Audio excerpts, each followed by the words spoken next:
Hello everyone, Potato Swift here, do hope you're well. Today we'll be looking at the Iridescent Hero Challenge and how we can achieve this. In order to accomplish this, we first need to take a look at how we can get an iridescent emblem. So what I've done is I've made a list on how we can earn and lose points in each of the 4 categories, which I'll jump to now. So I've created a picture here so we can see all of the 4 types of emblems. And I'm going to go through each point now, starting with Lightbringer, which was previously known as Objective. You need 270 points to achieve Iridescent. Repairing a generator is 1 point for every second you're on that generator. Cleansing dull totems is 20 points, and you get 5 extra points if you're in a chase. Cleansing a hex is 50 points, and 10 if you're in a chase. While being chased, if other survivors do generators, you can gain up to 0 to 33 points. When a generator is completed, you gain 5 points. When opening an exit gate, you gain 15 points, and that's for everybody. So in short, you need to complete about 2.5 generators and cleanse 1 totem in order to get Iridescent. Unbroken, which was previously known as Survival, you need 0 points to get this, which is a bit different from the Objective category. So you start off with 0 points, you gain a point if you're put into the dying state, so immediately you cannot get an iridescent emblem. 999 points added if you die before 5 minutes, 899 points are added if you're alive less than 9 minutes, 799 points are added if you're alive more than 9 minutes. If you escape without being downed once, and alive longer than 9 minutes, you get the iridescent emblem.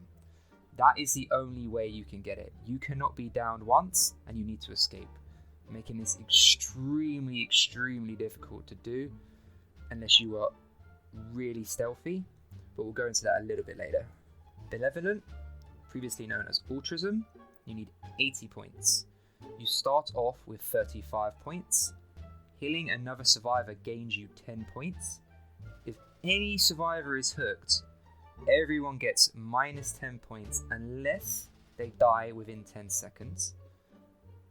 Unhooking any survivor gains 10 points to everybody and 20 points to the rescuer if it's a safe rescue. Escaping the killer's grasp grants you 30 points. Being hit while the killer is carrying a survivor is 10 points.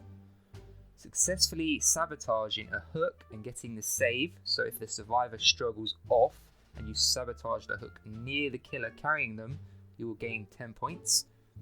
Being in the basement or opening exit gates is times 0.15 to all of the points above. So this category is quite easy to gain points. All you have to do is heal others, get them off hooks safely, and even hanging out in the basement for a little bit can do you justice, but I wouldn't advise it. It's probably one of the weakest ways to get points. Evader, previously known as Boldness, you need 880 points. You start off with 100 points, 1 point per second for being in proximity to the killer, so in their terror radius. 1 point is multiplied based off the distance from the killer. So 5 meters, the multiplier is times by 6. 10 meters, the multiplier is times 2.2. 20 meters is times 1.1. 30 meters is times 0.5. 45 meters is times 0.3. 64 meters is times 0.1. And if you're more than 64 meters away, so roughly out of their terror radius, you gain 0. You lose 10 points if chase is lost and you take a hit. You double your points if you escape without getting hit. So if you're chased for 30 seconds, you gain 30 points. And then obviously that multiplies by how close you are during the chase, which is going to be extremely difficult to calculate because it's obviously fluctuating, because you're not going to be 5 meters constantly. And then if you manage to escape without getting hit, that figure doubles. And you get 50 points if you stun a killer with the pallet. So in order to get iridescent in this category, you need to be chased very closely for a very long time. You need to stun the killer multiple times in order to get 880 points. But bear in mind, you do lose a little bit of points if you lose a chase. Right, so now that we've gone through each of the categories, we can safely say that the easiest to achieve for this archive would be the objective Lightbringer and the altruism Benevolent. Doing generators is easy, and we can also gain points by cleansing totems. In essence, all we have got to do is complete 2.5 generators and cleanse 1 totem. As long as we're being stealthy, we should be able to get away with this. And of course, if we're not chased and we stay stealthy throughout the entire game, we might get lucky and get the survival Unbroken category. But I'm not aiming to get this, I'm aiming to get altruism as the second iridescent emblem. And obviously, altruism is simple because all you have to do is heal other survivors and make sure you get them off the hook. I'm going to explain how to do that better in game and what perks we can use. So let's jump back onto Dead by Daylight and see my build for this challenge.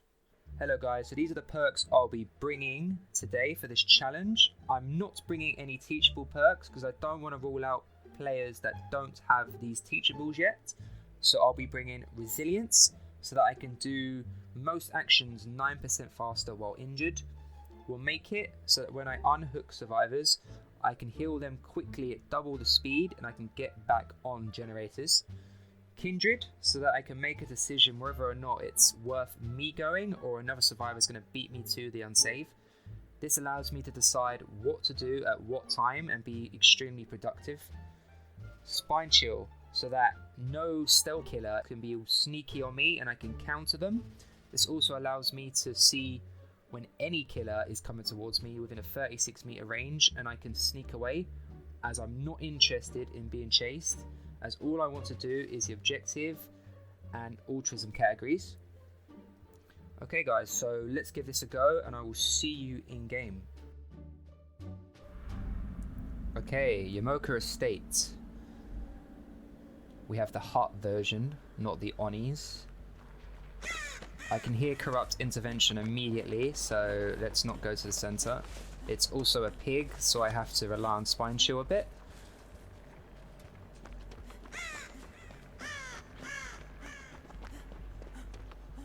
The problem with Corrupt Intervention is you want to try not to run straight to another generator because you're running towards the killer in a sense. Right. Somebody was injured, which is a dead giveaway that I can run now. There's a generator up there, which is good for me because Pig's only got one way up here, which is here, so I haven't got to keep shaking my camera around. I can focus on this generator.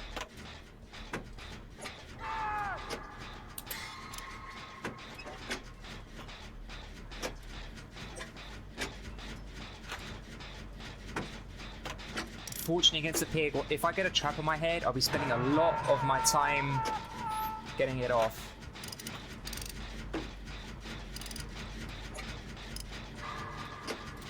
So if we complete this generator, it was going to take about 90 seconds, that's 90 points. Somebody else is being chased, that other survivor needs to go in now.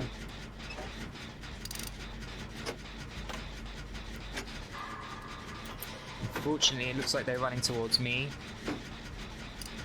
So it means if I can get a stealthy save, I will try. Ideally, I don't want to be chased.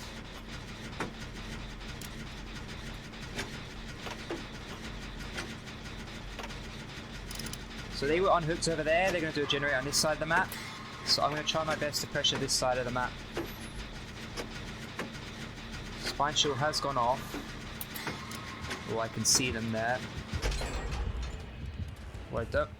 Okay, this pig is not interested in that generator that's just done. He's fully focused on the lorry there.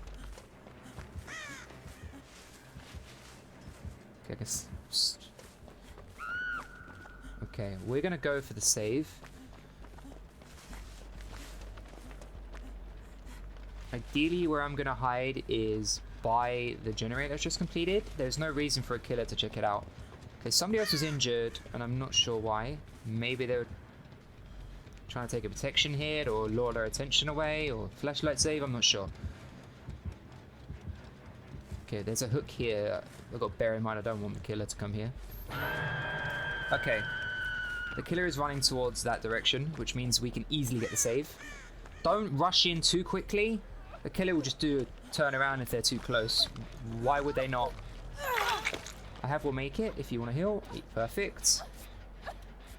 Spine chill means they're not coming back because it's not activated, so let's heal them and work on a generator. We need to think of an escape route as well at all times if I need to get away.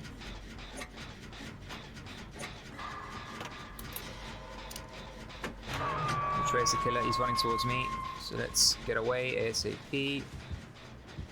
Try not to hit the grass because it's very loud. Okay, they're patrolling the area because they think I'm here, and they are right, I am still here. Okay, they've seen them up there, let's go for the save. I know that Dwight is working on a generator over there. Okay, they're being chased, I can probably get this heal off in time. Which is extra ultras points. Rely on your spine chill. If you hear a tear radius, don't panic. Because the spine chill isn't active. They're not looking at you and they're not heading towards you. Okay. Survivor's being chased over that direction. It's not productive for me to work on a generator that side of the map.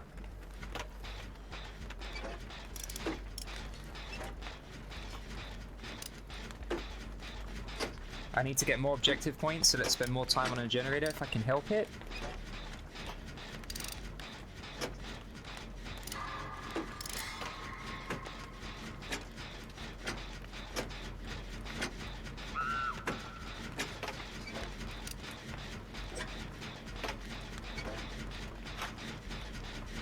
So Kindred will give away the situation.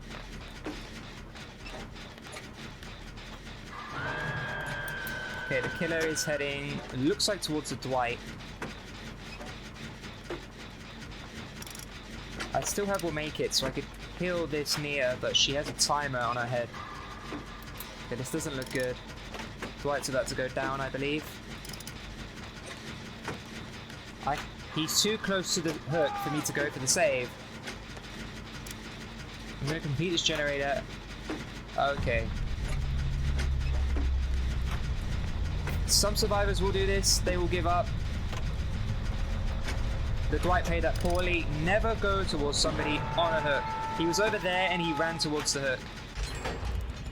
This generator was just completed. If I was the killer, I would beeline it this way and prevent anyone running towards the hook. If Spine Shield goes off, I'm going to slow down. The killer is still nearby. I don't know where. They're there. See? Look. They don't know I'm here, luckily. We're not interested in being a pro chaser or anything like that. We want to get Dwight off safely. Okay, Spine Shield is active. Let's get away. I'm going to take a hit.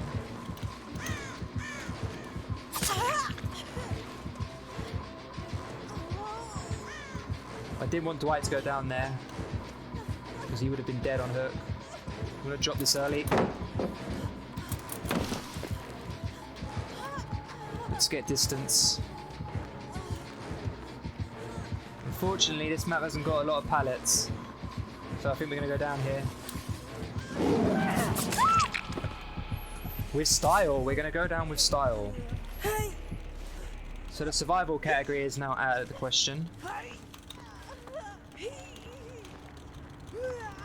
I do have Kindred, so the team can make a decision whether or not to come and get me.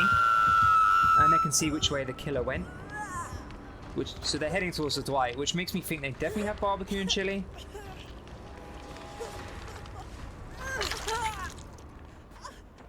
Okay. Nia, I'm happy for you to heal me.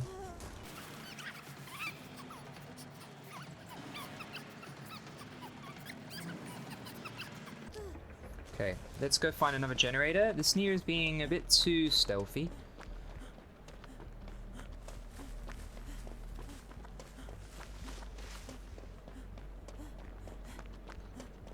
We know there's generators over here. Here we go. Start plugging on with it. In terms of escape route, the shack looks like our best bet.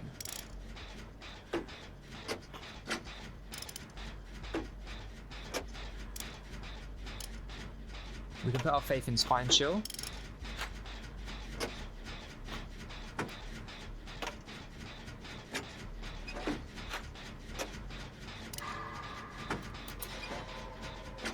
Even if we don't escape, we can still get to Iridescent Emblems as long as we do enough generators and we've got enough Altruism points.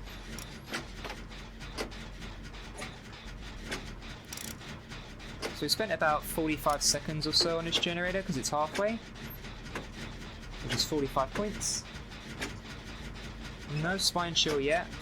Okay, somebody was injured, so it's safe for us to continue. We should be able to get this gen done easily.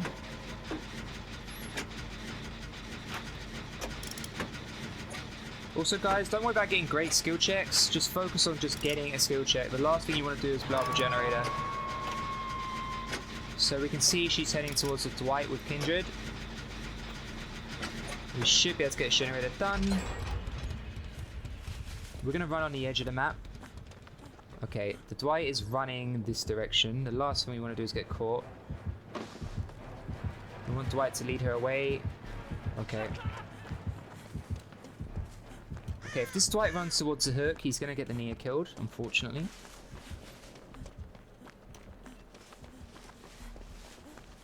Okay, I can hear it's... Right, Dwight is dead on hook, unfortunately. We can quickly go for a heal, we will make it. Another thing about we'll make it is survivors tend to stick around and take the hill because they know how quick it is. Why wouldn't you?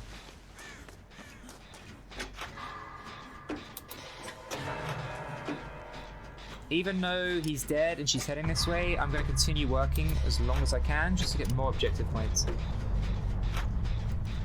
Okay, she's on her way. She's a bit too close now for comfort.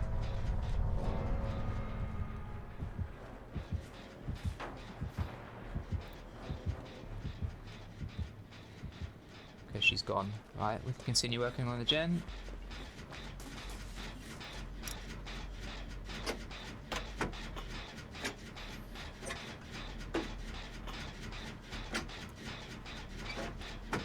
It's about being stealthy, but not too stealthy. You know, you don't want to be sneaking around the entire game. You want to be running at the right times. You want to be walking at the right times. It's relying on Spine Chill a bit to let you know when to start to be stealthy, etc. I'm relying on Kindred.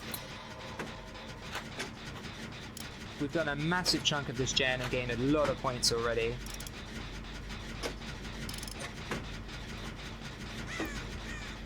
Spine Chill just flickered.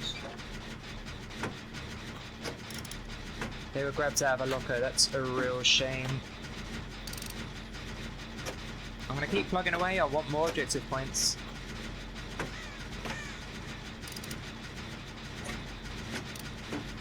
Unfortunately, she just lost me 10 points.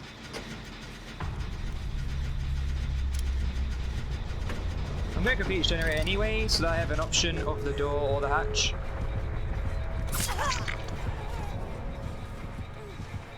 To be fair, dying now would be okay. There's not much I can do here.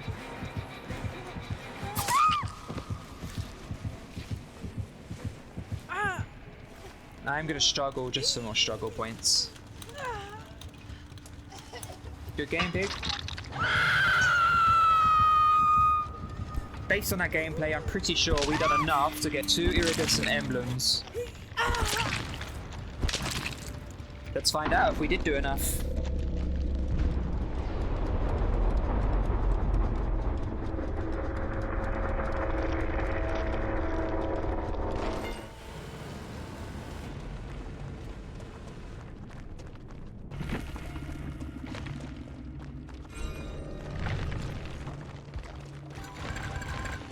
So as you can see here, Iridescent Emblem for Lightbringer because we've done plenty of generator repairs.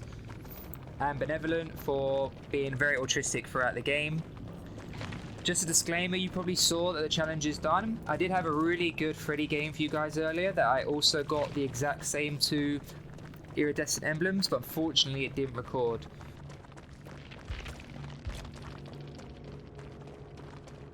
So there we go, guys. We were against a rank 1 pig, and we still managed to get Iridescent emblems in the Lightbringer category and the Benevolent category.